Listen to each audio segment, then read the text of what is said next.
historia de nuestro país, de nuestro estado y de nuestro municipio. Pero ¿cómo funciona o qué nos puede dar a entender y aprender? El día de hoy, el licenciado Jesús Arzate y yo, los dos haremos la ciencia detrás de esto, algo más sencillo para todos nosotros. Así que toma pulque y come nopal, que el Pulque Podcast va a comenzar. Es mi placer presentar en este espacio al licenciado Jesús Arzate. Licenciado Jesús Arzate, buenas tardes, ¿cómo está? Buenas tardes, Rolando. Bien, muchas gracias. Qué bueno. Licenciado Jesús, ¿cómo se describiría a usted mismo? Pues como un temoayense con unas raíces muy profundas en nuestro municipio, en nuestro terruño. Y esa situación de estar muy arraigado a Temoaya, pues me ha hecho, a través del tiempo, investigar la historia de Temoaya. No sé si sepas que soy cronista municipal desde hace casi 25 años. Y todo ese tiempo lo he dedicado a investigar en archivos, a entrevistar a personas mayores, etcétera, sobre la historia de Temoaya. Qué interesante, licenciado Jesús. Una pregunta, ¿cuándo comenzó a estudiar la historia y cuál es, por así decirlo, su historia académica? Bueno, historia la empecé a estudiar como carrera profesional en 1988. Fueron 5 años en la Universidad Autónoma del Estado de México. Pero el interés por la historia viene desde que era yo niño. Tuve la fortuna de conocer a mi bisabuelo. Entonces, él tenía en la sobremesa siempre la costumbre de platicar sobre antecedentes familiares, sobre historia de nuestro pueblo. Y eso hizo que a mí me interesara siempre toda esa situación de historia de familia, historia local, historia nacional. Me acuerdo cuando estudiaba yo historia, tercer año de primaria, tuve una maestra de aquí de Temoaya, la maestra Susana Olmos, en paz descanse. Nos daba historia de México en tercero de primaria, toda la historia de los pueblos mesoamericanos, las culturas, claro, desde los olmecas, toltecas, chichimecas, aztecas, etcétera. Muchos ecas. Todos ecas. Entonces, nos dictaban los apuntes en tercero de primaria y cuando hacían las preguntas a la siguiente clase o cuando volvíamos a retomar el tema, contestaba yo sobre, por ejemplo, la dinastía de los reyes de Texcoco, ¿no? Nezahualcóyotl, Nezahualpili, etcétera, etcétera. O de los chichimecas desde Xolotl, de Nopaltzin, Quinatzin, etcétera. Y sí, decía, pues me sabía yo de memoria. Entonces decía, tú vas a ser historiador. Pero pues yo pensé que el historiador se formaba a través de la lectura y a través del tiempo, leyendo bastante, te volvías un erudito. Nunca, así, confieso mi ignorancia, supe que existía la carrera académica, así, universitaria, de historiador. Hasta que había yo terminado la carrera de veterinario, mi primera profesión. Por algo investigué en el archivo histórico parroquial de Temoaya algún tema y alguien me dice, ¿por qué no estudias historia? ¿Tampoco existe la carrera? Y me di cuenta de mi ignorancia y de mi desinformación, que sí he sabido, a lo mejor mi primera profesión hubiera sido, y única, hubiera sido la historia. Pero no me arrepiento porque entre las dos profesiones me moví bien, siento que bien y eso hizo, yo creo que no me aburriera en una sola cosa. Y las dos le gustan, ¿no? Las dos me gustan, exactamente. La que les digo a toda la gente, la que me dio de comer y me alimentó mi cuerpo fue la veterinaria. La que alimenta mi espíritu es la historia. Sí, licenciado, si me permite leer un poco de su historia, alcancé a leer que recibió la medalla y el diploma al mejor estudiante de México en el 93. La presea y medalla Ignacio Manuel Altamirano por el promedio más alto en la licenciatura de Historia en el 93 también, y que fue asistente de curso en la Universidad Central de las Villas en Cuba, igualmente en el 93. ¿Nos puede decir, pues ahora sí que, qué fue lo que aprendió y qué fue lo que lo llevó a ser tan bueno en la historia y a llegar hasta Cuba? Bueno, tan bueno, está cuestionable, ¿no? Pero bueno, que me interesara más la historia, ¿no? Desde niño, como comentaba, como conocía a mi bisabuelo y a tíos abuelos ya muy grandes, siempre me interesó preguntar qué había ocurrido en la Revolución, qué escuela había cuando eran niños ellos, quién había sido su profesor, y siempre andaba yo preguntando sobre los antecedentes de Temoaya. Entonces, cuando ya estudié historia, bueno, desde niño comentaba yo que me gustaba la historia de los pueblos mesoamericanos. Pero ya después, cuando pasé a secundaria y demás, me gustaba mucho la historia universal, la historia de México, la historia nacional. Y cuando ya estudié yo la carrera, la tomé como era mi segunda profesión, la tomé como un hobby. Entonces, en lugar de irme al cine en las tardes, yo iba en el turno vespertino, me iba mejor a clases, llegaba yo al aula en la Facultad de Humanidades y pues para mí era como una distracción. Sí. Y luego nos dejaban muchas lecturas, había que leer tal libro de tal autor, etcétera, y me gustaba bastante. Entonces, yo con la diferencia esa de estar presionado por obtener calificaciones aprobatorias y demás, no se dio en mí, sino que yo iba por gusto y entonces las calificaciones pues resultaban favorables, ¿no? Ahí se reflejó. Ahí se reflejó en que obtuve la presea Ignacio Manuel Altamirano, que es la que otorga la universidad al promedio más alto.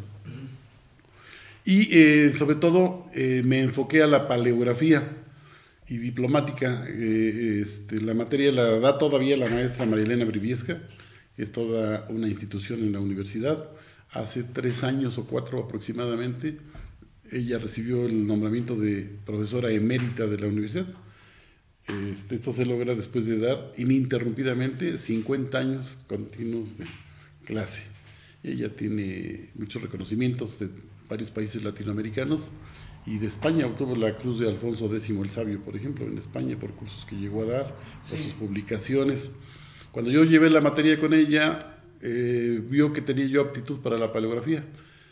Como yo aprendí a escribir todavía con escritura Palmer, la que va enlazada, sí, entonces a mí me facilitó mucho leer documentos antiguos del siglo XVI, XVII en los archivos con esa escritura. ¿Es lo que le llaman cursiva? Cursiva, Ajá. cursiva, pero bueno, a que nosotros aprendimos le llaman Palmer por la forma, ¿no? Ok. Cursiva es cuando va enlazada, que puede ser la Palmer o puede ser la itálica, o alguna otra escritura, o la procesal. Entonces, pues se me facilitó a mí bastante, al grado de que el curso de práctico que teníamos que hacerlo en un semestre era un día a la semana de 4 a 8 de la noche en el Archivo General de Notarías del Estado de México. Nos dieron un legajo de 25 documentos para trabajarlos durante el semestre. Y resulta que yo en 3 clases lo había hecho y había que hacer la ficha catalográfica. Pues cuando tenía a la maestra María Elena 2 auxiliares, otras 2 maestras de mi facultad, la maestra Yolanda Zamudio y la maestra Hilda Lagunas. Entonces ellas se encargaban, éramos un grupo de 20 compañeros, 20 estudiantes, se encargaban de irles revisando los avances a cada uno de ellos. Y yo, como las veía tan ocupadas, dije, mejor termino todo y ya pues que me revisen en conjunto, ¿no? Entonces, cuando yo terminé mis 25 fichas, acudí a la maestra María Elena, la titular, y le digo, maestra, terminé mis fichas. ¿Cuántas? Me dice. Todas. ¿Todas? A ver. Y entonces, ve las fichas y dice, a ver, lea el documento. Y pues, empecé a leer los documentos todo, y me dice, Jesús, la máxima calificación que damos es 10. Desafortunadamente no le puedo dar 11, me dice. Entonces tiene usted 10, puede disponer de su tiempo del semestre como guste. Le digo, no maestra, yo quiero aprender más paleografía. Si me da otros documentos, me los voy chiquiteando durante el semestre. Y así le hice, y aparte, mis compañeros se acercaban conmigo para que les dijera alguna duda de alguna palabra dudosa en el documento, o mal escrita, o con una grafía muy difícil. Y entonces, al estar viendo un tipo de letra de un documento, de otro documento, etcétera, pues eso hizo que adquiriera yo más práctica en la paleografía.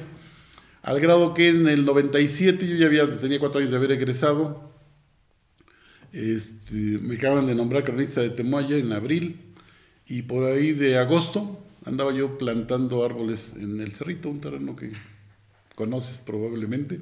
O la gente conoce aquí en Temoaya. El Cerrito de Don Melesio. El Cerrito de Don Melesio era de mi bisabuelo y así lo conoce todo el mundo. Entonces yo recibí una llamada telefónica de que me buscaban en la universidad. Me comuniqué con la coordinadora de la carrera en Ciencias de la Información Documental, la maestra Silvana Elisa Cruz, y me dijo que querían ofrecerme la cátedra de paleografía. Fui a entrevistarme y la tomé. Y la tomé, dije, pues bueno, otro hobby, ¿no? Un semestre. Y duré 10 años dando la materia. Pero en sí, ¿qué es la paleografía? El estudio de las escrituras antiguas, así como paleontología. Palayos, antiguo, fósil, ente, onto o ente, ser, ¿no? La paleontología es estudio de los seres fósiles o de los fósiles. Sí. Paleografía, palayos, antiguo, grafos, escritura antigua. Entonces hay paleógrafos, por ejemplo, aquí en México de la época, para escritura de la época colonial. Hay paleógrafos medievales. Sí. Escritura del siglo VIII, IX, X en Europa, por ejemplo. Y pues bueno, aquí nosotros por lo menos del siglo XVI, de la época de la conquista para acá. Y las escrituras que llegaron con los conquistadores y colonizadores, con los primeros escribanos que vinieron de España, era el tipo cortesano, que era una escritura más cuidada, con una grafía muy peculiar, sobre todo para documentos oficiales. Y había la escritura procesal, que era la que se utilizaba en los procesos, por de ahí su nombre, en los juzgados. Entonces prácticamente el amanuense iba escribiendo al dictado. Alguien, por ejemplo, que iba confesando su delito, a ver, dame tu testimonio de lo que hiciste, ¿no?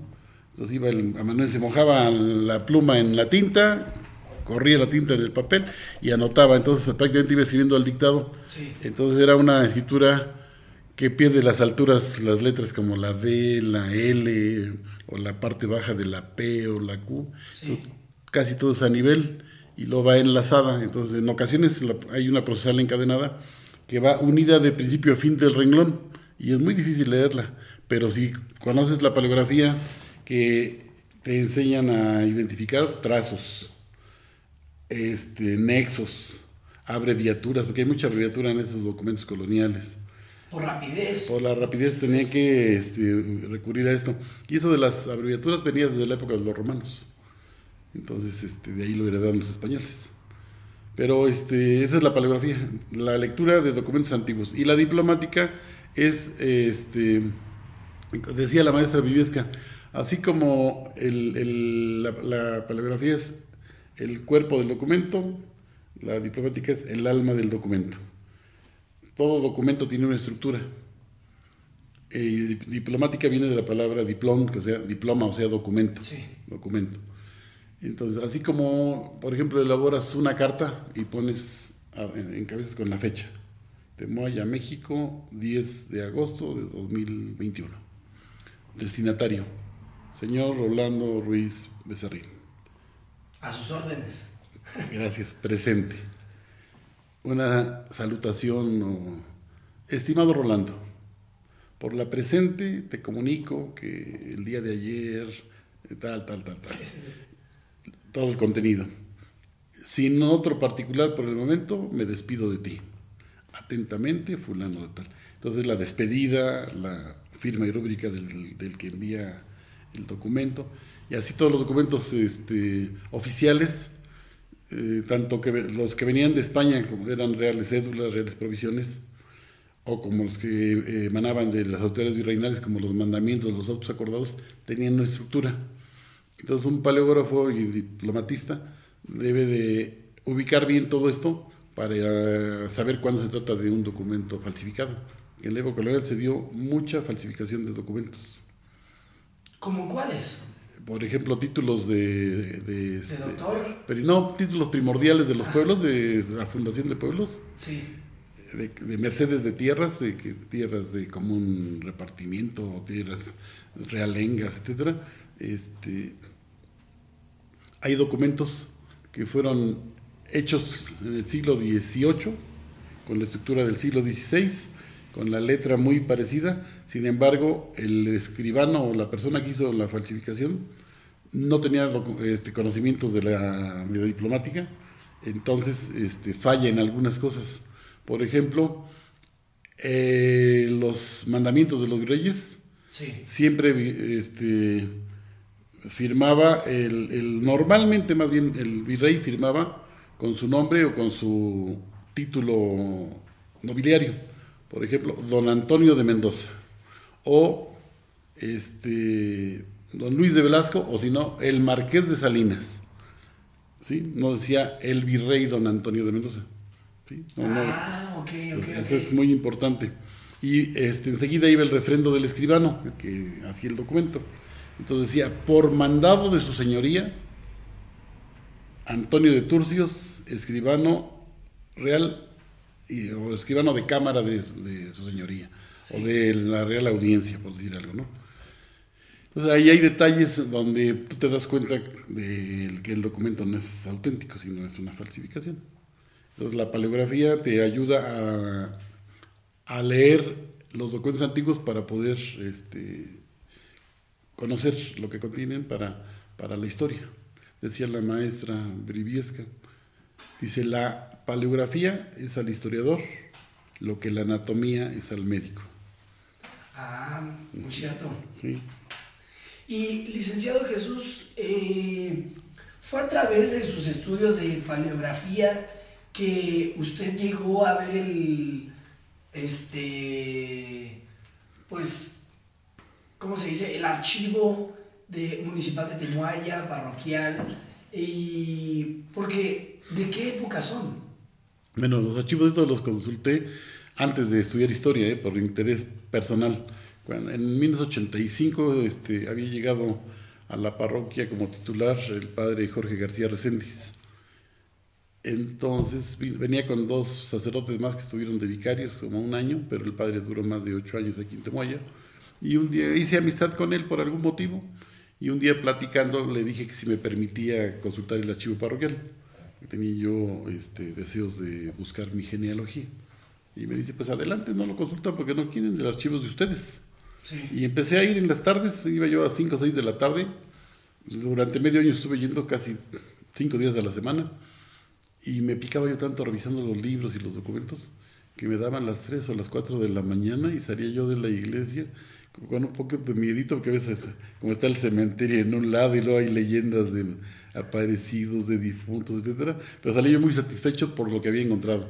Logré hallar 10 generaciones de nuestra familia en Temoaya hasta 1720 y encontré que el primer sacerdote llegó el 13 de noviembre de 1720, don José Antonio de Estrada y Salvatierra. 1720. El año pasado se cumplieron 300 años de la erección parroquial. Sí. Entonces, al revisar el primer libro de bautismos, en la primera hoja dice, tomé posesión de esta parroquia como su beneficiado el 13 de noviembre de 1720, bachiller José Antonio de Estrada y Salvatierra. Entonces, eso significa... Y después en el Archivo General de la Nación, como yo también iba a investigar para la carrera, algunos trabajos, me interesó mucho la historia de la época colonial. Encontré un documento de más de 400 hojas en el ramo de bienes nacionales, donde habla sobre la erección parroquial, y me di cuenta que se había decretado el 18 de septiembre de 1720. A los 2 meses llegó el primer cura, que era José Antonio de Estrada y Salvatierra, y viene todo el proceso de erección parroquial. Los vecinos aprovecharon que vino el arzobispo de México a una visita pastoral por esta zona. La parroquia estaba en San Juan Jijipilco, era la sede de la parroquia, de la jurisdicción.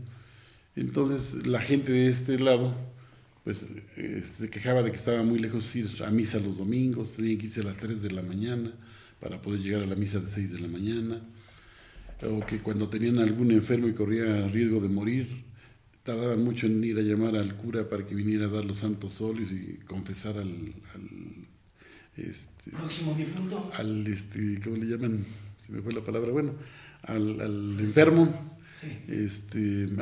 Al agonizante, a la persona que estaba ya en agonía y pues quería confesar, de poner su alma en paz con Dios. Entonces analizaron, el arzobispo le comisionó al bachiller don Nicolás López Jardón, que era cura de Otzolotepec, el pueblo vecino de Villa Cuauhtémoc ahora, que hiciera una investigación sobre el número de familias, territorio, cofradías que había en la parroquia, el ingreso anual, si alcanzaba para sustentar a un párroco ya propio, etcétera. Y resultó que sí, es más, resultaba mayor que la parte que quedó para San Juan Jiquipilco. Y entonces, después de analizar esto, decretó el arzobispo la dirección parroquial, separó a Temoaya de San Juan Jiquipilco, porque originalmente en el siglo XVI se había fundado una doctrina, le llamaban en esa época, en lo que es ahora Jiquipilco el Viejo. Hacia 1550 llegó ahí algún encargado de la doctrina, y para 1560, 60 y tantos, ya como primer cura fijo, don Francisco de Aguilar Martel, que duró más de 25 años aquí en Jiquipilco. En 1593 hubo un programa de congregación de pueblos o fundación de nuevos pueblos.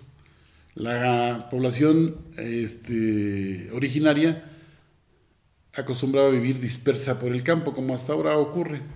Entonces la tradición española tenía la costumbre de tener una plaza central, de un lado la iglesia, del otro lado las casas del cabildo y casas de comercio o de vecinos en los otros costados de la plaza principal. Sí. Entonces hicieron un recorrido por toda la jurisdicción que abarcaba lo que ahora es San Juan, Jiquipilco y Temoaya, y el cura, el encomendero, el juez congregador determinaron que había que hacer dos nuevos centros de población, uno en el pueblo de San Juan y otro en el pueblo de Santa María Asunción, que después fue Temoaya. Entonces, el nombre original de Temoaya es Santa María. Santa María de Asunción, el primer nombre colonial bajo el dominio español. Entonces, fundan los dos nuevos pueblos en 1593, Temoaya el 22 de marzo de 1593 y San Juan el 30 de abril. Pero la cabecera sigue siendo Jiquipilco, el viejo. Sí. Desafortunadamente, al año siguiente muere el cura y fue sepultado al pie del altar mayor de la iglesia primitiva que hubo ahí. Por algún motivo, también en esa década de 1590 y tantos, hubo una epidemia que acabó con gran parte de la población. Quedó muy despoblado Jiquipilco el Viejo y la gente una parte se vino a Temoaya ya al nuevo pueblo y otra parte de la población se fue para San Juan porque estaba cerca el abastecimiento de agua del río, los montes estaban cerca, había más terrenos de cultivo en la parte baja, etcétera, etcétera. Y a partir de entonces empezaron los dos pueblos a rivalizar para ver cuál se convertía en cabecera. Sin embargo, los vecinos solicitan que se nombre a un nuevo cura y el nombramiento recae en don Baltasar Muñoz de Chávez, hermano del encomendero de Jiquipilco, que era el que le pagaba a la persona que tenía que evangelizar a los naturales. Sí. Y entonces me imagino que el interés del encomendero y del propio cura hicieron que, porque además tenían una hacienda cerca de San Juan, lo que ahora es Sila, se llamaba San Nicolás Buenavista. Entonces sus intereses propios debieron haber influido para que la cabecera se fuera a San Juan. Tuve la fortuna de ver los primeros libros de bautismos de Jiquipilco, de San Juan Jiquipilco, y en las partidas, en los registros bautismales, me llamó la atención que en algunos empieza en el pueblo y cabecera de Santiago Temoaya, ya para eso Santiago. Bauticé y puse los santos óleos a un niño de 3 días de nacido que puse por nombre fulano de tal, Sí. Bachiller fulano. En alguna otra partida, en el pueblo y cabecera de San Juan Jiquipilco. Entonces, como que dices tú, todavía no se ponían bien de acuerdo. Finalmente, los intereses del encomendero y del cura debieron haber influido y se quedó como cabecera San Juan. Sí. Y adoptó el nombre de Jiquipilco, el viejo Jiquipilco, por eso San Juan Jiquipilco. Y Temoaya se trajo la imagen del santo patrón, que era Santiago Jiquipilco, se vino para acá y que ahí nacieron una serie de leyendas de que el santo se quemó la iglesia y que lo llevaban para México, para la catedral, y que finalmente más pesado y que se quedó en Temoaya, etcétera, etcétera. Esa es la historia de él.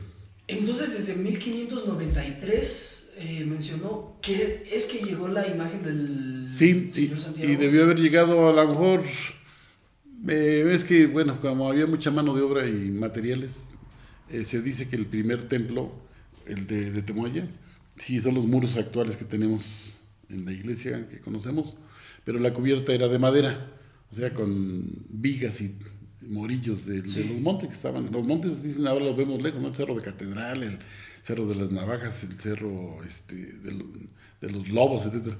Pero el monte llegaba hasta lo que es aquí Magdalena y San Pedro arriba. Se ha deforestado durante 500 años todo esto. Lo hemos deforestado. Bueno, yo no, porque yo siempre estoy plantando árboles. Sí, qué bueno. Y entonces, pues había materiales para construcción, lo han de haber levantado muy pronto, porque si vemos en el libro de visitas de San Juan Jiquipilco también, hay el registro de una visita del arzobispo Juan Pérez de la Serna, en 1632, o sea, casi 40 años después de que se hace la congregación de Temoaya.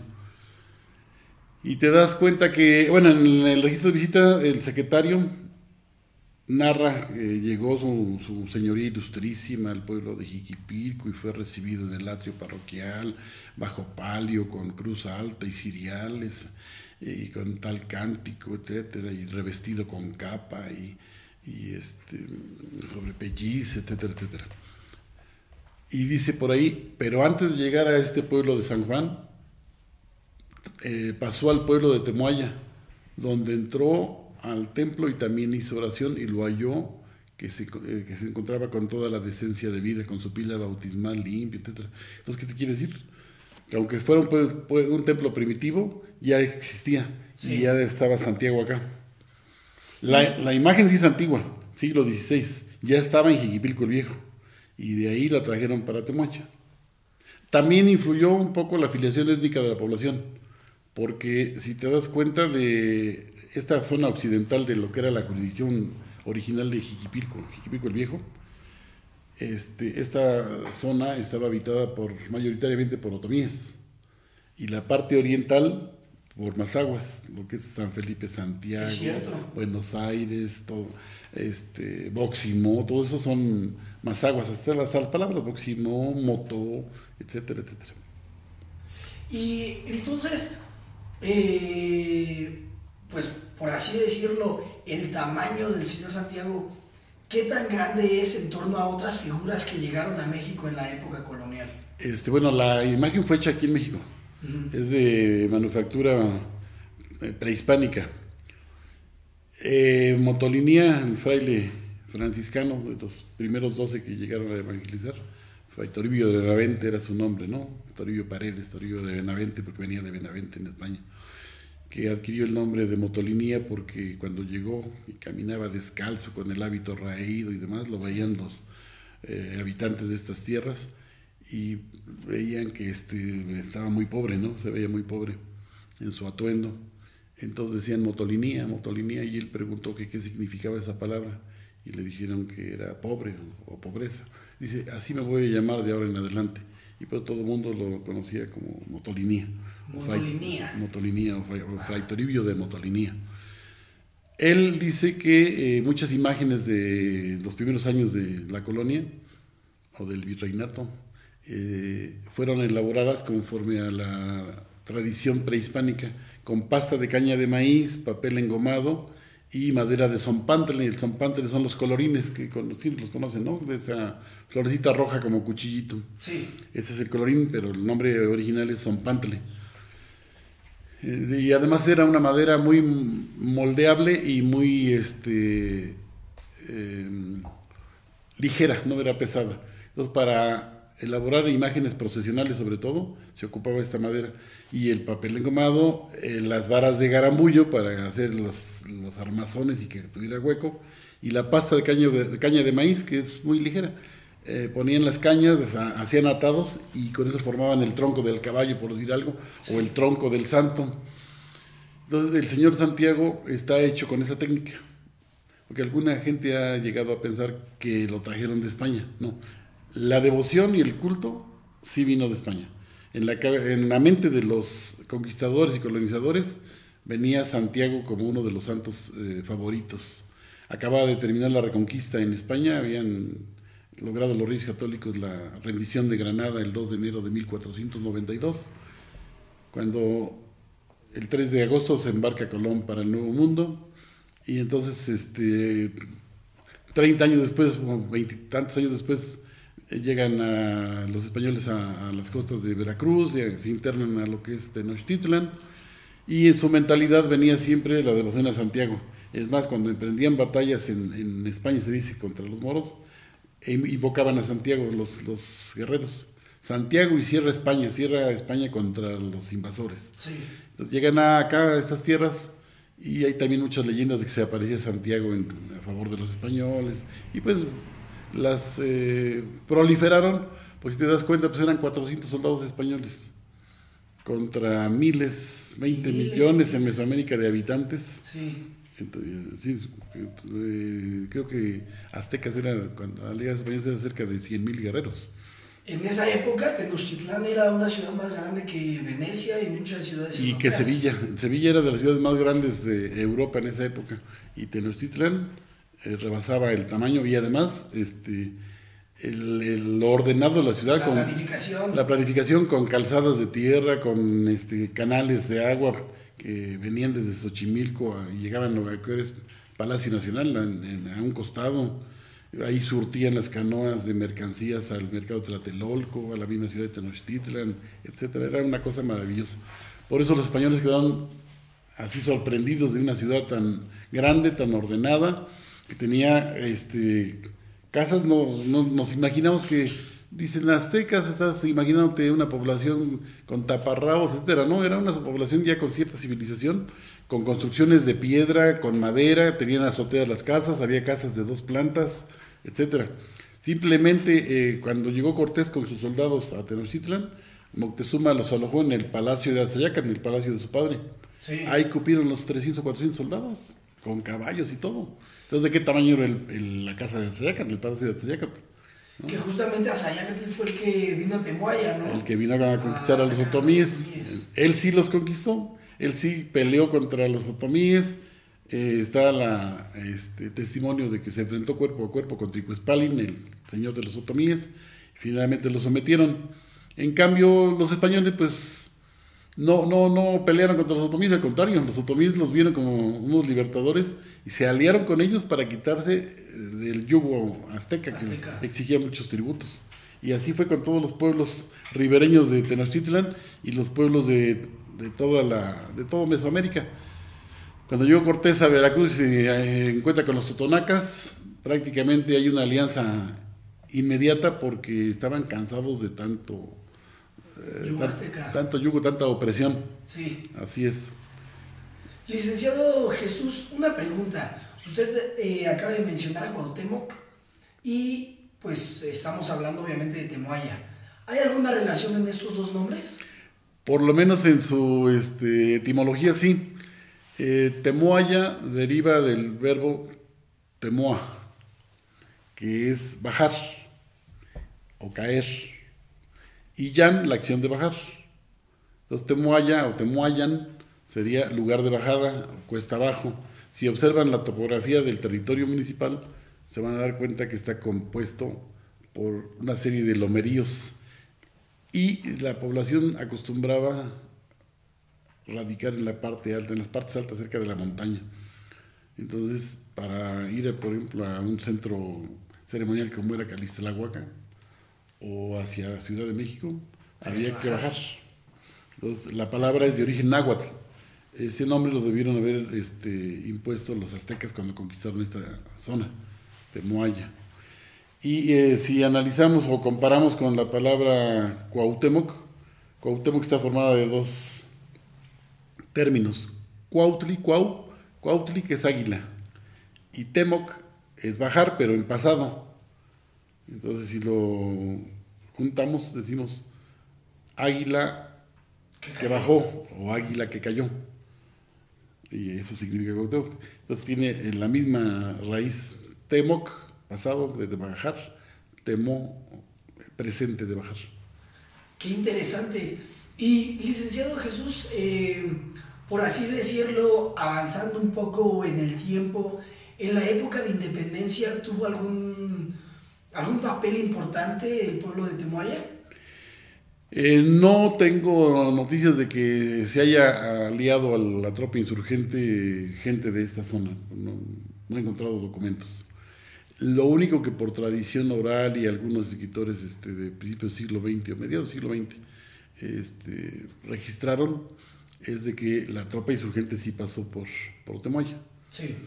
Se dice que pues, llegaron, sabemos que por la historia nacional, que llegaron 80,000 insurgentes a Monte de las Cruces, en la batalla del Monte de las Cruces, donde salieron ganadores y derrotaron a las tropas realistas que comandaba Torcuato Trujillo. Allí, de ahí, después de la batalla de Monte de las Cruces, se fueron hacia Coajimalpa, al mesón de San Luisito, y ahí se hospedó el cura Hidalgo y los principales jefes insurgentes, y toda la tropa, 80,000 gentes, imagínense nada más. Entonces, Hidalgo se opuso a que entraran a la Ciudad de México pensando en que podía convertirse en otra carnicería como lo que ocurrió en Guanajuato. Llegando a la Alhóndiga, mataron a todos los españoles que habían refugiado ahí, acabaron con el intendente Riaño y todos los españoles se habían refugiado. Y se dieron un saqueo y demás. Entonces va a pasar lo mismo en la Ciudad de México. Entonces nos regresamos mejor. Y Allende sí era partidario de que de una vez se tomara la Ciudad de México. No sabemos cuáles hubieran sido las consecuencias. A lo mejor no los capturan a los jefes insurgentes, termina la guerra más pronto, hubiera sido todo el destino. Pero deciden regresar. El 1 de noviembre, yo creo ya tarde, empezaron a regresar por el camino de las partidas que viene ahí de lo que es el Cerrillo, ahí de Lerma. Llegaron a Lerma y de Lerma vinieron por todo el Piedemonte. El camino de las partidas que viene aquí por San Lorenzo, pasa aquí en un lado de la escuela, donde está el puente Porfirio Díaz, y continúa hacia la Ixtlahuaca por las lomas, sí, o hacia San Juan Jiquipilco. Se dice que fueron hacia San Juan Jiquipilco porque se hospedaron por el día 5 más o menos en la hacienda de Nijiní, que es territorio de Jiquipilco. Entonces, por lo que he leído y que menciona el Lermeño Imparcial y algún otro autor, el día 2 de noviembre pasaron por Temoaya. En la vanguardia iba Hidalgo y algunos jefes insurgentes. Y en la retaguardia iba Juan Aldama. Entonces, algo debe haber de verdad, ¿no? Se dice que Aldama se hospedó en una casa del pueblo de Temoaya y que fue recibido por las autoridades locales, que en agradecimiento a Aldama le regaló una pistola de 6 cañones al jefe local, etcétera. Entonces, desde la pistola de 6 cañones, pues como que no existen, ¿verdad? No sé si sería algo que no conozco, pero bueno. Igual era un revólver. Sí, un revólver, pero no de 6 cañones. ¿Quién sabe cuándo nació el A lo mejor en lugar de 6 cañones era de 6 tiros, como son las pistolas, ¿no?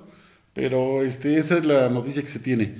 Lo que sí hace poco leí que en Comalco, en la hacienda de Comalco, pasaron a un lado, entonces ahí sí se llevaron maíz y ganado para pues, alimentar a 80,000, bueno, pon tú que hayan regresado 70,000 insurgentes, pero sí se saquearon a la hacienda para poder tener víveres. Eso es lo más importante en cuanto a la guerra de independencia. ¿Y en torno a la Revolución Mexicana? En la Revolución Mexicana también Temoaya se mantuvo un poco aislado y el centro de México... Temoaya inteligente, como Suiza, se mantiene neutral. No tanto. Lo que pasa que como eran pueblos Temoaya y los que están a los alrededores, muy cercanos a la capital del estado, donde había fuerza federal, y a la Ciudad de México, entonces no se presentaban grandes acontecimientos. Lo más fuerte que había de la revolución pues se presentó en el sur, en Morelos, Guerrero, o en el Bajío, ¿no? Guanajuato, San Luis Potosí, Zacatecas, sí, etcétera. Y Temoaya de alguna manera se mantuvo aislado. Lo que pasa que aquí, más que nada, sufrió el acecho de hordas que se decían zapatistas, que había grupos que se levantaban en armas y decían, somos zapatistas, no, somos carrancistas, muchas veces ni sabían con quién estaban, ya nada más porque les gustaba algún lema, alguna cosa, se afiliaban aparentemente a esto. Entonces, en 1914 vino un grupo de zapatistas de Tlaxcala a saquear el pueblo de Temoaya. Dice que la población se refugió en algunos escondites cercanos, porque pues ya ves que se llevaban a las muchachas, las violaban, saqueaban las casas, etcétera. Y por ahí se menciona, y eso es histórico, que la familia Quirós, los antepasados de este jovencito, su bisabuelo, y sus hermanos fueron arrestados y colgados del fresno que está en la parte sur oeste de la plaza de Temoaya. A dos de los hermanos los colgaron en las axilas en el árbol, no del cuello, sino se hubieran ahorcado. Y al otro hermano lo dejaron de pie abajo de ellos. Entonces, por las súplicas de la mamá de ellos, ante el capitán que había ordenado esto, fue que los dejaron libres, pero bueno, saquearon la casa de ellos, la casa de mi bisabuelo Melesio y de algunas otras personas del pueblo. Sí. Después, al poco tiempo, vinieron y saquearon la hacienda de Comalco, que la hacienda de Santa Isabel. A Patel le exigían caballos y maíz, a Buenavista. Entonces estaban frecuentemente incursionando para acá, pero ya más era por puro saqueo y robo. Entonces, la población de Temoaya, cansada de tanto saqueo y de tanto abuso, fue a ver al gobernador del estado y señor gobernador, necesitamos que nos mande fuerza para que nos resguarden, que nos defiendan. Que nos defiendan. Y dijo el gobernador: no tengo elementos, pero tengo 100 Mausers, 100 fusiles tipo Mauser. Sí. Irónicamente los había comprado el gobierno de Porfirio Díaz, fíjate. Eran armas que se habían utilizado en la guerra de Prusia, y ya como armas viejas las vendieron a México. Y acá, al recibirlas, le grabaron en el cañón el escudo nacional, un águila de frente con las alas abiertas, y dice República Mexicana. Yo te conservo uno que fue el que le tocó a mi bisabuelo. ¿Un Mauser de esos? Un Mauser de esos. Entonces les dieron 100 y se formó un grupo de voluntarios. Higinio Guadarrama Ceballos como primer jefe de voluntarios, Melesio Arzate Copado como segundo jefe, y después toda la tropa. Se alistaron gente de Las Lomas, de Buenavista, de San Pedro Arriba, Jiquipilco el Viejo, San Diego, de San Lorenzo. Entonces formó un grupo de 100. Y cansados de tanto abuso, como te decía, decidieron ir a Tlaxcala, que era de donde venían los supuestos zapatistas, y armaron una estrategia de ataque y entraron al pueblo. Finalmente, en la batalla que tuvieron, mataron a gran parte de la población de allá. Como venganza, prendieron las casas del pueblo, pusieron lumbre en las puertas, en los mostradores de las tiendas, y prácticamente desaparecieron al pueblo. Y fue la última vez que se supo de enfrentamiento entre los dos pueblos. Pues pasaron los años y había siempre roces con este pueblo de Tlaxcala, y aparte también porque en la zona de bienes comunales, de tierras comunales del monte, invadieron una parte y hasta la fecha la reclaman como suya cuando es de Temoaya. Y lleva 200 y tantos años este litigio, unos 225 años. Yo creo que traían todo eso desde antes. Cuando llegó la revolución traían más de un siglo de fricción por la posesión de las tierras, y fue que sacaban Temoaya hasta que Temoaya se levantó en armas y los puso en su lugar, y ahí acabó la revolución. Pero fue de las pocas intervenciones que tuvo Temoaya en la Revolución Mexicana. Y los temoyenses se declararon carrancistas. O sea que iban con la Constitución, eran constitucionalistas. Le digo que como Suiza. Sí. Bueno, licenciado, ¿y qué nos puede contar acerca de la hacienda de Buenavista? La hacienda de Buenavista, pues. Es la que es, si no tengo mal el dato, de las únicas que quedan, o de las que quedan mejor preservadas de las haciendas antiguas. Así es. La hacienda de Buenavista, pues, es de las más antiguas de nuestra región. La primer merced de tierras fue otorgada en 1585 a Francisco Domínguez, cosmógrafo de Su Majestad, dice el documento. Le dieron varias caballerías de tierra para establecer una estancia de ganado. Sí. Pasaron los años y pasó de manos también de propietarios la hacienda, fue cambiando de propietario y creciendo también por otras mercedes de tierras, hasta acumular en el siglo XIX 4.000 hectáreas. Hay un documento donde el conde de Ágreda, don José de Ágreda, en 1850 siglo XIX, 1850 y tantos, hace una donación de 4.000 pesos para fundar una escuela de primeras letras para niñas pobres en Temoaya. Entonces, para esta donación se toma en cuenta la escritura de la hacienda y en ella se mencionan los rumbos de sus linderos. Dice, por el norte, con los montes de Temoaya; por el sur, con el río Lerma o Río Grande; por el oriente, el pueblo de San Bartolomé o Solotepec, hoy Villa Cuauhtémoc; y por el poniente, el pueblo de Temoaya y la hacienda de Paté. Hay que si formas un rectángulo con esos linderos, pues es una extensión muy grande. Sí. Fue la hacienda más grande del territorio de Temoaya, 4.000 hectáreas. Entre sus dueños figuraron personajes ilustres de la época colonial y ya de la época independiente. En el siglo XVIII, hacia 1750, fue propiedad del marqués virrey de las Amarillas. O sea, el virrey era el propietario de la hacienda, ¿no? Entonces, la debió haber embellecido en ese momento.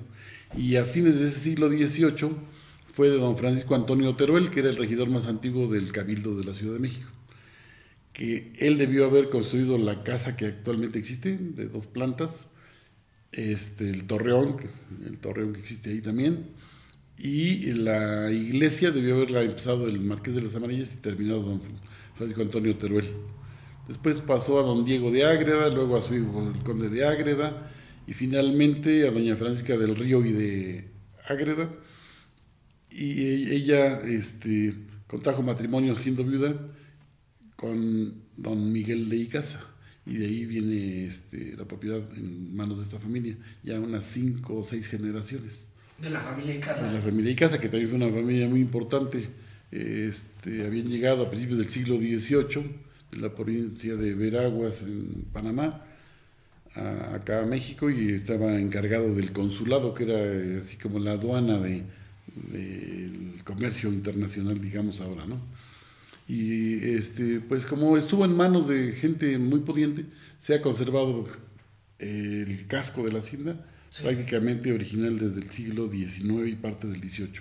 Tiene unas trojes para almacenar maíz, trojes de madera, muy antiguas, siglo XVIII, si ves los troncos, han de ser como de 10, 12 metros de largo. Entonces imagínate el árbol que tuvieron que derribar para ir formando, ¿cuántos árboles para obtener esos troncos? Y la extensión pues fue disminuyendo. Cuando vino la revolución, pues hubo el reparto agrario después de la revolución. Bueno, ya en la década de 1930, ya con Cárdenas, el presidente Lázaro Cárdenas, se les quitó mucha tierra para fundar el ejido de Temoaya, el ejido de Mimbres, el ejido de Magdalena, el ejido de Otzalotepec, etcétera, y le habían dejado cerca de 100 hectáreas. Ya una pequeña propiedad. Sí. Bueno, relativamente pequeña. Sí, y hace unos cerca ya de 20 años, poco menos, la actual dueña vendió cerca de 70 hectáreas para el fraccionamiento que se encuentra ahí ahora, Rinconada del Valle. Se quedó creo con 20 o 30 hectáreas ya nada más, pero conserva la construcción que es histórica. Ha pasado por muchos personajes ilustres. Licenciado Jesús, ¿y qué otras haciendas pueden ser remarcadas aquí en Temoaya? Por ejemplo, se escucha de la hacienda de Taborda, o ¿qué otras? Bueno, en la hacienda de Taborda existe todavía, pero ya muy reconstruida, digamos. Pertenece a la familia Valdés, de Benjamín Valdés, de las Lomas. Pero la hacienda de Taborda también se originó por una merced de tierras en el siglo XVI, que el virrey concedió a los hermanos Martín y Melchor Taborda, era el apellido, Taborda. Entonces de ahí la hacienda de Taborda, la hacienda del señor Taborda, ¿no? Sí. Y entonces de ahí se perpetuó el nombre. Otras haciendas está la de Comalco, que es una palabra náhuatl, en el lugar de los comales, o en el lugar que parece comal. Ajá. Y si te das cuenta, parece un comal. Sí, cierto. Entonces, también Comalco, las primeras mercedes de tierras, una se la dieron a Alonso Flores, allá en 1594, el virrey Luis de Velasco, hijo, 8 caballerías de tierra. Alonso Flores, pues viene siendo antepasado de todos nosotros, haciendo una línea genealógica. En la punta del triángulo. Ahorita, o está en la parte alta. En la cúspide, hasta ahorita no he encontrado más datos de él. Pero él llegó, no sé si él llegó de España o algún antepasado de él, su padre o abuelo ya había llegado a Ciudad de México, pero por un documento sé que él radicaba en los Altos de México, lo que ahora es Santa Fe. Ah. Ahí, entonces recibió merced de tierras de 8 caballerías aquí, en lo que es Comalco. Y después su hijo Diego Flores adquirió otras tierras por compra con otros primeros colonizadores que habían recibido mercedes de tierras, y en 1643 regularizó la posesión de la tierra mediante una paga a la corona española y fundó la hacienda de Comalco con 1024 hectáreas. Y a partir de ahí después quedó en manos de su viuda, doña Antonia Maldonado, luego se fragmentó en algunos ranchos, pasó a otros dueños hasta llegar al siglo XIX con la familia Madrid y Pliego, que eran una familia de terratenientes en todo el valle de Toluca. Llegaron a tener más de 100,000 hectáreas, entre todas las haciendas que tenían ellos. Comalco fue una de ellas. Y la hacienda prácticamente existió hasta la década de 1940. Mi papá me platicaba que había conocido la hacienda. La casa principal tenía, y la capilla tenía pisos de mármol de Carrara. Habían traído el mármol desde Italia para cubrir los pisos de la hacienda. Era una construcción de la época de la porfiriana que la habían hecho de estilo europeo. Tenía una construcción la gente que la conoció narra que era una construcción muy original y muy llamativa. ¿Y qué le pasó? Pues lo mismo, vino el reparto agrario, se fundaron algunos ejidos, se quedó la pequeña propiedad con el casco, pero finalmente repartieron, creo, hasta el casco al final. La doña María Madrid y Pliego era la única descendiente del matrimonio de don Joaquín Pliego y doña Guadalupe Madrid. Y como tenían otras propiedades en Ciudad de Toluca, en la Ciudad de México y en otros lugares, pues la abandonaron, y el mismo casco sirvió para misiones culturales que fundaron en la época de Cárdenas, donde se enseñaba plomería, carpintería, herrería, etc. Pero finalmente los ejidatarios, no conformes con quedarse con la tierra, se llevaron hasta las ventanas, las puertas y el piso de la casa. Del casco. La teja, etc. Entonces, ahí acabó la hacienda de Comalco. Otra, también otro hijo de Alonso Flores, el de allá de 1594, fue Mateo Flores. Él también recibió una merced de tierras en lo que es Paté, en la hacienda de Paté. A Totodilco le llamaban, que es donde emana el agua caliente, y en Otomí, Paté, que es donde emana el agua. Entonces también compró otras tierras y fundó lo que es la hacienda de Paté. Vino a través de varias manos, a través de los siglos, hasta llegar a manos de Porfirio Díaz Hijo en 1903, que la compró en un precio de 140,000 pesos, decían los periódicos de la época. Narran en la tradición oral que cuando vino en 1903 don Porfirio, el papá, el presidente de la República, a conocer su hacienda, pues llegaban en tren hasta Lerma o ahí a San Nicolás Peralta, que era la hacienda de su yerno Ignacio de la Torre y Mier, y de ahí a caballo hasta la hacienda de Paté. Entonces se enteró el ayuntamiento de Temoya que venía el presidente de la República a conocer su hacienda, y se formó una comitiva para recibirlo en el puente del río Lerma. Y fue el presidente municipal, sí, que era Jesús Ave Cerrile, el presidente en ese momento, y todos los señores de ese momento, los charros, porque Temoya ha sido un pueblo de tradición, de afición por la charrería. Entonces dice que recibieron al general don Porfirio, que venía montado en un caballo inglés de esos especiales de salto. Sí. Como él había participado en la batalla del 2 de abril, del 5 de mayo, El 5 de mayo. en varias batallas contra los franceses, entonces era un general de primer orden y un caballista consumado.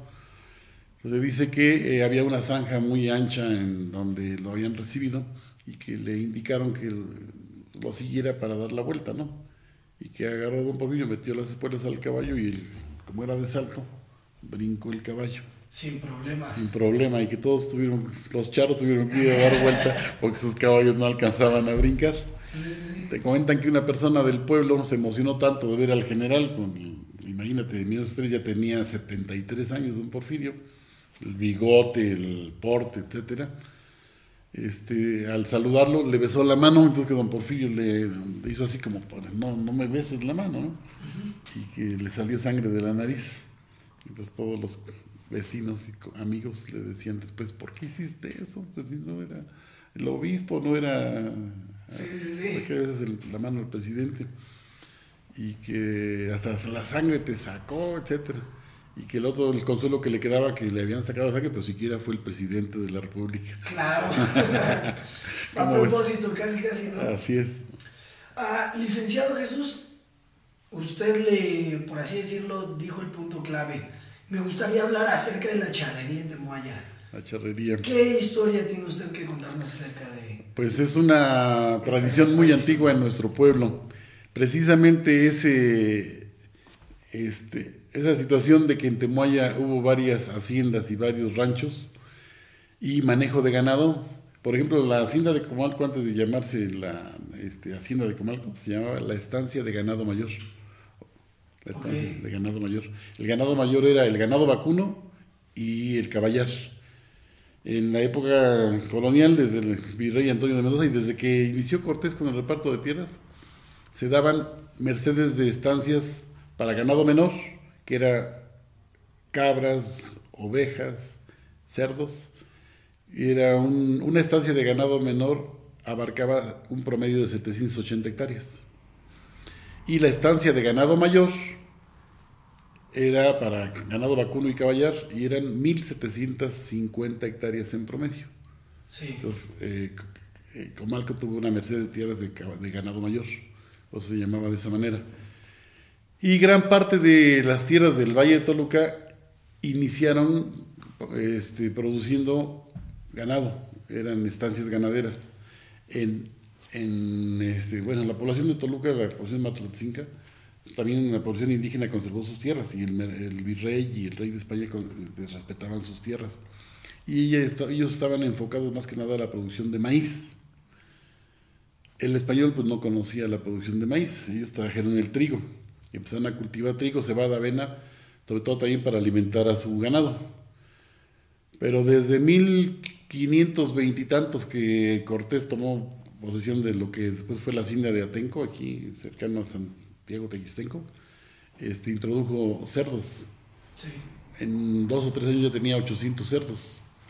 También impulsó el crecimiento del ganado caballar, pues de los 13 o 16 caballos que llegaron en la conquista, en 20 años ya había cientos de caballos. Entonces, el manejo del ganado, sobre todo el ganado mayor, el ganado vacuno, requería de arrearlo, de marcarlo, de lazarlo para poderlo herrar, porque además los campos, después de que cosechaban el maíz, los campos, estaba permitido que entrara el ganado a comerse el rastrojo, lo que quedaba en las milpas.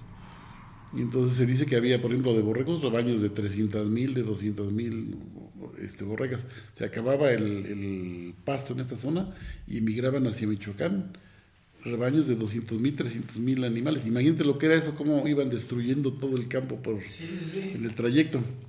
Entonces,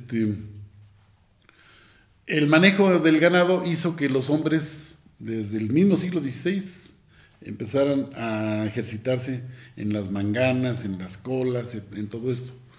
Ahora no se le llamaba a las suertes estas como cola, pial, mangana, como ahora, ¿no?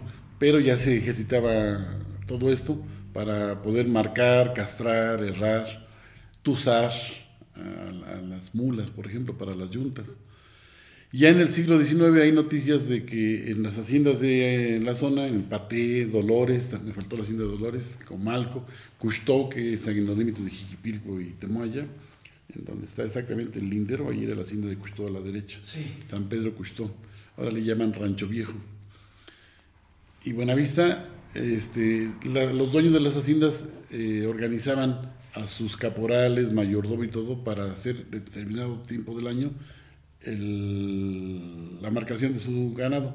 Entonces, como no se daban abasto, porque eran bastantes números de cabezas, entonces había que invitar a los rancheros vecinos o a la gente vecina del pueblo que tenía caballo y que sabía hacer manganear, por ejemplo. Las faenas. Las faenas del campo, porque lo hacían ellos propios, a lo mejor en menor escala. Entonces, en Temoaya hubo mucha afición por esto. Y ya hay noticias del siglo XIX que los antepasados de la gente actual del pueblo ejercitaba la charrería. Ha perdurado esa tradición hasta nuestros días y lo reconoce Octavio Chávez en su libro de la charrería, en sus 4 libros de la charrería, que los únicos lugares donde actualmente se conserva la charrería a campo libre son Temoaya y el Rancho Buenavista, que es propiedad de él. Pero bueno, a él ya porque lo ha impulsado, ¿no? Pero así como pueblo de tradición, Temoaya. En alguna ocasión leí un libro de don Eugilio Islas Escárcega de Hidalgo, de Pachuca, o de Tolcayuca, de uno de estos pueblos, donde menciona que la charrería nació en Hidalgo. Porque bueno, en Hidalgo ha habido muy buenos charros, ¿no? Sí. Pero bueno, hay que tomar en cuenta que Hidalgo era parte del Estado de México, de la provincia original de México. Y ahora revisando documentos sobre las primeras mercedes de tierras y demás, las primeras tierras que se dieron fueron en el Valle de México y enseguida lo que es el Valle de Toluca, el Valle de Atlisco en Puebla, etcétera. Y sobre todo aquí en Toluca había una franja de terreno a los lados de la ribera del Lerma, una franja como de 1 kilómetro de ancho en lo más angosto, por 60 kilómetros de longitud, más o menos desde que es San Mateo Atenco hasta cerca de Atlacomulco, siguiendo el río Lerma, que le llamaban la Sabana Grande, donde se repartieron las primeras tierras. Y en una parte de ahí estaba la estancia de las yeguas, que perteneció a los dueños de lo que fue la hacienda de Mayorazgo, a los Gómez de Villanueva, Cervantes de Villanueva, o Villanueva Cervantes.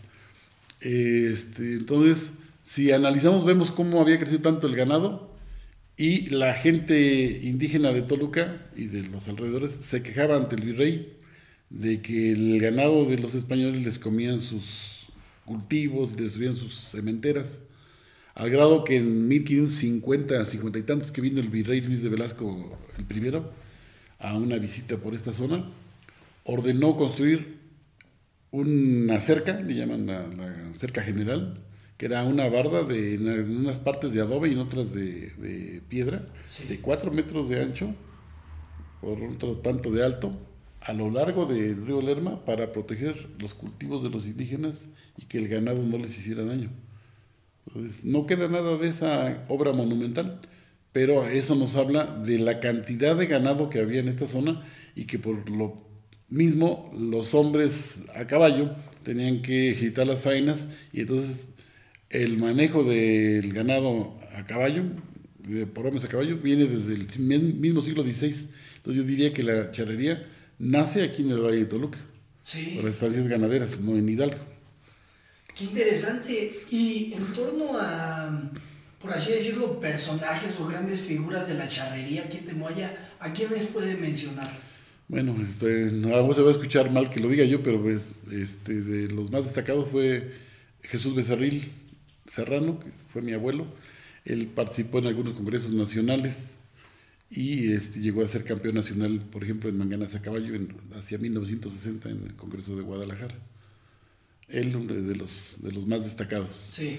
Y con raíces acá genealógicas en Temoaya, pero ya asentados en Naucalpan, pues los famosos hermanos Becerril, Andrés Becerril, Audomaro y Antonio Becerril, que allá por la década de 1920 llevaron la charrería a España, a Portugal y a varios países de Latinoamérica, a Cuba, Argentina, etcétera.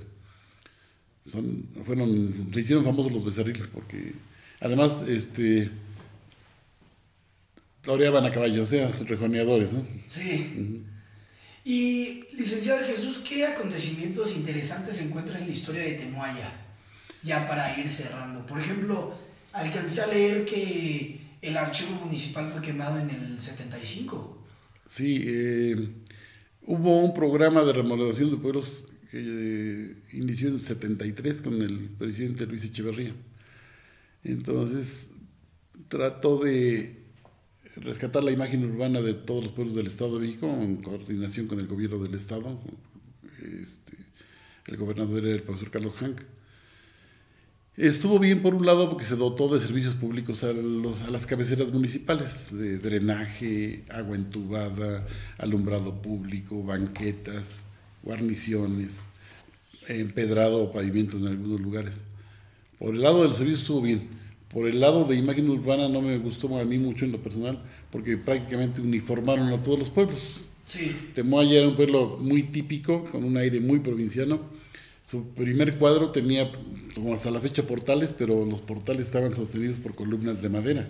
O sea, eran morillos, digamos. Que han de estar adentro. Están adentro de los pilares Sí. cuadrados de ladrillo, ahí los dejaron ahogados. Sí. Entonces, los pilares actuales se parecen a los de Villacuauhtémoc, a los de Aculco y a los de otros pueblos. Si hubieran dejado Temoaya como era, con sus pilares de madera, donde llegaban los hombres a caballo, Amarrar sus... la gente que venía de la parte alta con sus mulas, o burros cargados de leña, de tierra para macetas, etcétera, sería otra cosa. Temoaya entraría, pero de lleno a nombramiento de pueblo, con encanto y pueblo mágico. Le quitaron parte de su originalidad.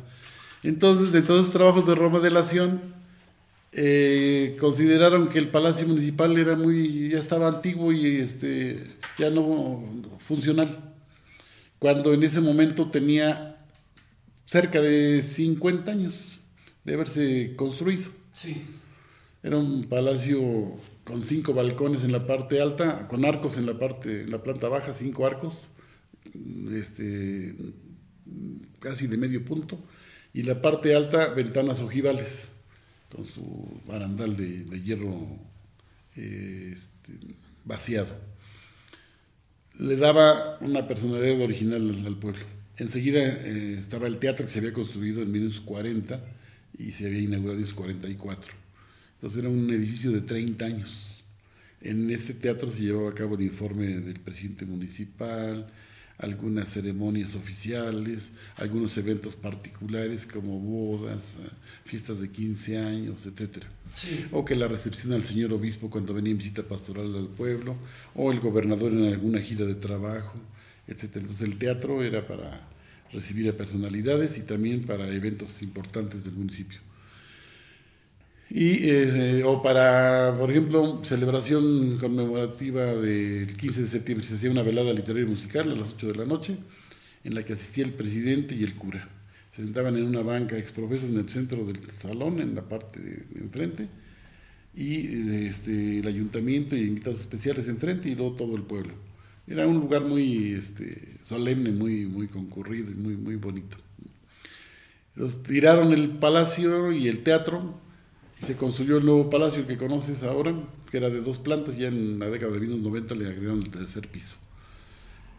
Y en 1985 el ayuntamiento en turno construyó el edificio del DIF, que es una arquitectura de tabique aparente, con ventanas, con muros sesgados, etcétera, que no tiene nada que ver con la arquitectura de Temuaya.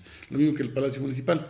De aquel palacio con techo de teja, 2 aguas, con balcones ojivales, etcétera, con arcos, hicieron que trató de reproducir el antiguo con los arcos en la planta baja.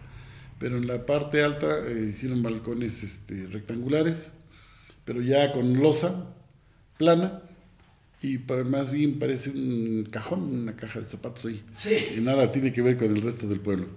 Pero bueno, ganamos como digo, en servicios públicos. Aparentemente iba a ser más funcional, esto ya está obsoleto.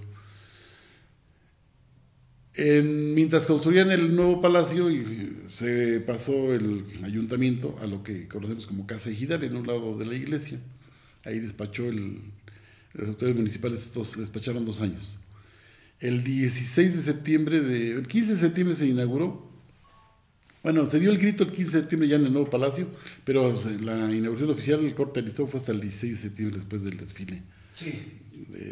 conmemorativo de la independencia.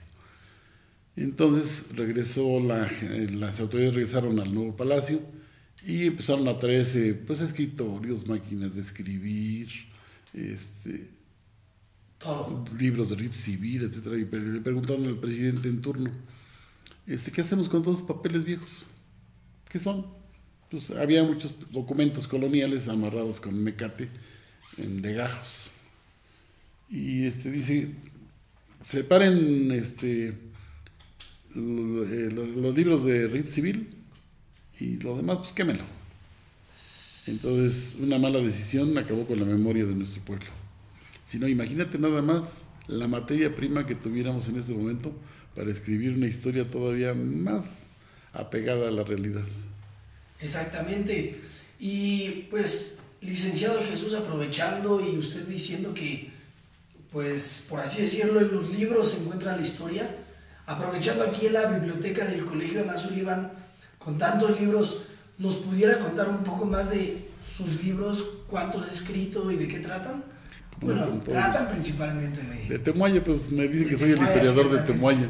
Mi horizonte no fue más allá para escribir la historia que Temuaya, pero yo me siento muy satisfecho. El primero fue la monografía, Temuaya Monografía Municipal se titula, fue publicada por el gobierno del Estado de México en 1999, cuando el gobernador César Camacho, licenciado César Camacho, era gobernador del Estado. Se hicieron las creo todavía no eran 125 municipios, pero se hicieron las monografías de todos los municipios del Estado de México. A mí me tocó escribir esa monografía, me dio mucha satisfacción porque se agotó en menos de un año, 2.000 ejemplares fue el tiraje. Sí. Y vi que fue de mucha utilidad para los estudiantes de primaria, secundaria, preparatoria y hasta para universitarios, que luego la consultaban y me contactaban para despejar dudas para algún trabajo de titulación que llevaban a cabo. Después, el segundo fue un libro que se tituló No es por vicio ni por fornicio: El matrimonio en Occidente e historias de pecado en Temuaya durante el siglo XVIII, como subtítulo. Sí. Y en ese libro, termino con este de una vez, sí. Narro la historia del matrimonio católico, del matrimonio cristiano, desde la instauración de la Iglesia Católica Romana, cómo fue llenándose de dogmas, de cánones a través de la época medieval hasta todos los concilios. Llega el concilio de Trento, que fue el que uniformó prácticamente al occidente. Los concilios mexicanos que hubo, el primero, segundo y tercer concilio mexicanos, hasta el cuarto concilio del siglo XVIII. Entonces, toda esa normatividad de la Iglesia Católica la analizo cuando vienen los españoles al Nuevo Mundo e instauran su religión, sus costumbres en cuanto al matrimonio. Y aparte de esas costumbres matrimoniales, también reviso los ilícitos, lo que consideraba la Iglesia como fuera de su normatividad, como era, por ejemplo, lo que llamaban el robo de la virginidad, lo que ahora sí ya en el derecho civil llamarían estupro, cuando una mujer pierde su virginidad, por seducción, por engaños, etc. Otro que llamaban la incontinencia escandalosa, o sea, el amancebamiento, cuando la pareja contrae matrimonio civil, pero bueno, en esa época no había ni matrimonio civil, eso por del siglo XIX, de la época de Juárez. Entonces, cuando las parejas cohabitaban sin estar casadas, sin estar bendecidas por la Iglesia, entonces se consideraba un pecado. Sí. Y había que regularizar la situación de la pareja. Y otra, el impedimento al matrimonio de los hijos de familia. Cuando los forzaban, muchas veces dos jóvenes querían contraer matrimonio, pero el padre de la mujer o el padre de él se oponían porque no eran del mismo estatus social, o algún impedimento había. O en ocasiones decían: mi hijita, tú te casas con fulano de tal porque ya te comprometí en esponsales con él y no me vas a fallar. Entonces los forzaban a casarse con alguien que no quería la persona, ¿no? Entonces todo eso se analiza en este libro. Fue mi tesis de licenciatura en Historia. El título viene de un refrán, un anónimo de la época colonial, que era: no es por vicio ni por fornicio, sino por dar a Dios un hijo a su servicio. Es completo el dicho. Ah, ok. Sí, las parejas se justificaban que no lo hacían por placer, Sí. sino con toda la devoción a Dios por darle más gente que lo adore. Que lo adorara, que lo venerara. Entonces le corto al dicho y le doy el subtítulo. El título de la tesis era más largo. Entonces, cuando presento mi examen profesional en la facultad, por el promedio que comentábamos al principio, que fui el más alto de la licenciatura, me decía yo mención honorífica. Sin embargo, como ya había yo obtenido la presea, ya no se pudo, que era a nivel universitario, no solamente de facultad, no, decían los maestros, ya para qué le damos una mención honorífica si obtuvo la presea universitaria. Sí. ¿No? Entonces, perdón por la jactancia, por la soberbia, dicen. No, para nada. Entonces, lo que es del César al César. Gracias. Entonces, el jurado determinó que por la calidad de la tesis, mejor se convirtiera en libro y se publicara. Y entonces lo patrocinó la Universidad Autónoma del Estado de México y se convirtió en libro. Sí. Fue un tiraje de 500 ejemplares que también se agotó en menos de 6 meses. No sé si algún día vaya a haber reimpresión, ojalá, porque sí lo busca mucha gente. Y está enfocado a analizar la normatividad de la Iglesia Católica y los ilícitos que la gente que se hicieron. Se practicaba, que creemos que venimos de una sociedad muy apegada a la norma, respetuosa de la norma, etcétera, y nos damos cuenta que no tanto. La violaban frecuentemente. Si nos damos cuenta, si revisamos, por ejemplo, el índice de ilegitimidad de hijos, vemos que alcanzaba el 40% el número de hijos ilegítimos fuera de matrimonio. Entonces eso habla de que la gente tenía muy relajada la disciplina, ¿no? Sí. Entonces, de alguna manera se estudia la historia de las mentalidades, cómo veían la norma, etcétera. Y es una historia nueva que inició con la Escuela de los Anales de París, con historiadores como Marc Bloch, Henri Pirenne, historiadores de moda en la década de 1980, un poquito antes, y que viene a México en esa década, y en el Colegio de México los profesores de esta institución la cultivan hasta que se empieza a interesar mucha gente de provincia por la historia de las mentalidades, historia de la familia, historia de la vida privada. Ya no solamente aquella historia de bronce que habla de los héroes, etcétera, sino la historia de la gente común y corriente. ¿Y los otros dos libros? El otro es que estoy viendo que tienes aquí. A la mano. Temoaya, historia y tiempo presente. Se puede decir que es una monografía igual que la de hace 20 años. Sí. Fue publicado en 1918, pero en cuanto a la historia, pues está un poquito aumentado. Y en toda la cuestión de crónica contemporánea, pues está actualizado, sobre todo lo de número de población, de acuerdo con los censos, número de panteones, de centros de salud, en cuanto a, por ejemplo, la cronología de presidentes municipales, llegamos hasta el último, el penúltimo, ahorita ya está la nueva presidenta, termina en 2016-2018 con Apolinar Escobedo, ahorita ya está la licenciada Nelly Rivera, pero bueno, cualquiera que quiera conocer Temoaya así a vuelo de pájaro, pero de todo, sí, aquí lo encuentra. Es una monografía. Habla de economía, de cultura, de tradiciones, de costumbres, el jeroglífico de Temoaya, qué significa la palabra Temoaya, de la llegada de los españoles, de las primeras mercedes de tierras para fundar las primeras haciendas, de la instauración del culto al apóstol Santiago, de la guerra de independencia que fue muy poca, de la Revolución Mexicana. Desafortunadamente todavía no encontraba yo el documento donde se registran los datos del primer ayuntamiento constitucional, de acuerdo con la Constitución de Cádiz, de 1820. Entonces aquí todavía digo que Temoaya se erigió en 1820 como municipio. Pero al año siguiente encontré el documento que es del 19 de agosto. Ahora tenemos que hacer una nueva monografía para incluir ya ese documento con los nombres de las primeras autoridades, etcétera. Esta es una monografía que le puede servir a todo mundo para consulta y para llevan en primaria luego una materia de historia local, ¿no? Ahí está el libro de base. El libro de texto, podríamos decir. Sí. Después hay otro que se llama Temoaya, Crónica Fotográfica de un Siglo, 1872-1972.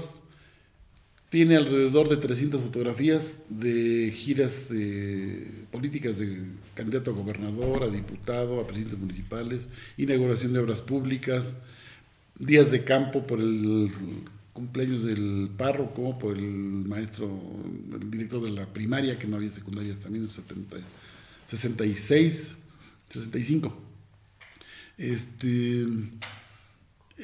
Procesión del Señor Santiago y la fiesta de cada año.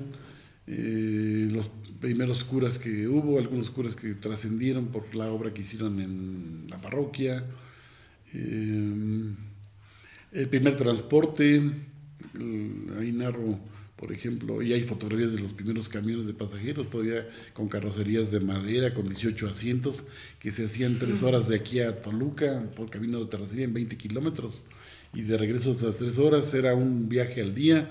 Salía a las 8 de la mañana el camión a Toluca para llegar a las 11 allá. Llenísimo. Iba lleno, se pagaba el viaje redondo para que tuvieras tu lugar de regreso. Ajá. Se daban el lujo, comentaba, mi papá era niño cuando ya iba en transporte con su abuela a Toluca y que empezaba a silbar el camión. Su paradero era en la esquina de la plaza de Temoaya. Entonces empezaba a silbar, ya está silbando el camión. Todavía les daba tiempo de terminar de desayunar, arreglar alguna cosita que tuvieran y lo alcanzaban en la salida del pueblo que ahora es la Glorieta. Ahí lo alcanzaban todavía caminando, para que veas a qué velocidad iba. Después de 3 horas de trajín llegaban a Toluca, las personas mayores deshechas del viaje, como si hubieran viajado de aquí a China. Imagínate 20 y tantas horas de viaje, así Temoaya 3 horas de Temoaya a Toluca. En la tarde. Pero sin escalas. Sin escalas. Bueno, no hacía sin escalas porque de repente el conductor, el chofer, tenía alguna novia en alguna tienda del trayecto, se bajaba a tomar una cerveza para echar novio con su pareja. Y no me gusta un refresco, algo, porque yo voy a tomar una cerveza. Sí. Y la gente que no quería, pues se esperaba en el camino a que el chofer terminara de tomar su cervecita, su refresco. Entonces, ya llegaban a Toluca, hacían sus compras, pues Toluca era pequeño. El camión paraba en la esquina de Sor Juana, ahora y Lerdo, ahí muy céntrico, antes en lo que es ahora 1 de Mayo.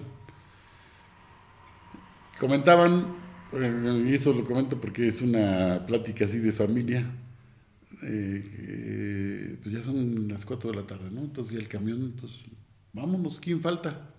Falta doña María y su nieto Cusberto. Y le decía el chofer al cobrador, vete al restaurante de las Güeras Mañón, seguro están comiendo ahí. Y que llegaba el chofer y dice, doña María, que dice don fulano que ya se va. A ver, espérame, tío. ¿Qué pasó, Luis? Nos quedamos sin cámara.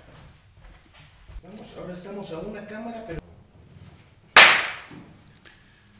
Entonces el conductor, el chofer, mandaba al cobrador a buscar al pasajero que faltaba, en este caso mi bisabuela. Llegaba ahí el restaurante de las Güeras Mañón, doña María, que dice don fulano que ya se va el camión. Ya eran las 4 de la tarde, la hora de regresar. Que se espere, todavía me falta mi postre. Y todavía se comió su postre, mi bisabuela con su nieto, ya se iban caminando 2 cuadras ahí del portal hasta 1 de Mayo para tomar el camión. Ya llegaba así, checaba el chofer que no faltara ningún pasajero y regresaban. Y otra vez, llegando a una tienda del trayecto, hacía parada, dice, el que quiera bajarse a tomar un refresco, una cerveza, adelante, yo voy a tomar una cerveza. Y bajaba a ver a la novia, se pasaba ahí 15 minutos, media hora, y los pasajeros, pues ni modo de protestar, ¿no? Pues tenían que ajustarse a la costumbre. Sí. Ya después continuaban y llegaban a Temoaya oscureciendo. Pero ese era el transporte. Entonces ese libro de Temoaya, Crónica Fotográfica de un Siglo, viene en fotografías de los primeros camiones. Comenta alguien, por ahí lo narro, comentaba alguien que en época de secas, como las carrocerías eran de madera, y era camino de terracería, salir de un agujero, entrar a otro, entonces era un rechinido del camión. Entonces, para que no rechinara tanto, lo llevaban el camión al río, lo mojaban bien, para que se hinchara la madera y dejara de rechinar. Fíjate nada más lo que era el transporte de Temoaya a Toluca, y viceversa. Entonces, hay varias fotografías, y también las fotografías de los presidentes municipales de 1872 a 1972, prácticamente son puras fotografías en blanco y negro. 1872 al 1972, un siglo. Ajá. Un siglo. De todos los presidentes. De los presidentes, de quienes hay fotografía, casi son todos, porque varios repitieron periodo. Pero son fotografías en blanco y negro. Sí. Ya de 73 para acá ya son a color, también por esa fue la intención de que cortar en ese año. Y también porque hasta ese año 72 los presidentes ejercieron el cargo de manera honorífica. No recibían ninguna paga por ser presidentes municipales. Al contrario, ponían su bolsillo para tratar de sobrellevar la administración. Y de 73 para acá fue cuando empezaron a recibir paga, y ahora ya... Por eso ya hubo cámara de color. Sí, también por eso ya es peleado el cargo. Sí. Sí. Esas mismas fotografías están en el Salón de Cabildo del Palacio Municipal. En el Salón del Cabildo. Ok, muchas gracias, licenciado. No sé si tenga algo más que agregar a esta corta plática. Pues, primero que nada, bueno, ya como despedida, pues agradecerles que me hayan invitado para tener esta charla. A mí me gusta mucho platicar lo que conozco de Temoaya, lo poco que pueda aportar con quien se interese. Y pues exhortar a toda la población, a los temoayenses, a que nos sintamos orgullosos de nuestras raíces, que nos interesemos por conocer nuestra historia, si no vamos a ser, como decía Guillermo Prieto, extranjeros en nuestra patria, porque no conocemos nuestra propia historia. Y que conservemos nuestras costumbres, nuestras tradiciones, que luchemos por, ahora que está de moda todo esto de la ecología, y que respetemos los campos, que no tiremos basura, sobre todo plásticos que afectan a la ecología, están afectando al clima, etcétera. Estamos viendo las consecuencias a nivel mundial. Entonces, si queremos tener un pueblo como lo hemos tenido hasta la fecha, tranquilo, singular, con sus tradiciones, con sus costumbres, con su historia, pues pongamos todos un granito de arena para que Temoaya siga siendo un lugar agradable, donde vivamos todos en armonía. Que siga viviendo el dicho, por mal que te vaya, Jalapa Temoaya. Exactamente, yo le compuse al dicho un poquito más. Decía por ahí, quien no vio Sevilla no vio maravilla, quien no conoce Granada no conoce nada, y por bien que te vaya no hay como Temoaya. Exactamente. Bueno, muchas gracias. No, es un honor tenerlo en este espacio para promover la historia de nuestro municipio, sentirnos más orgullosos. Y me gustaría preguntarle si hay alguien que le interesara ponerse en contacto con usted, ¿cómo lo encontraría? A través de Facebook, me busca como Jesús Arzate, o un email, o a través de Messenger también, o email, jesusarzateb, está en los libros de correo, jesusarzateb@hotmail.com. Ok, perfecto. Pues muchísimas gracias, licenciado Jesús, bienvenido cuando guste, y pues si les gustó el video denle like, si no les gustó denle dislike, dejen sus comentarios y pues también sus preguntas, ¿no? Claro. Si tienen preguntas para siempre surgen. El licenciado Jesús. Pues bien, pues muchas gracias. Gracias, hasta luego.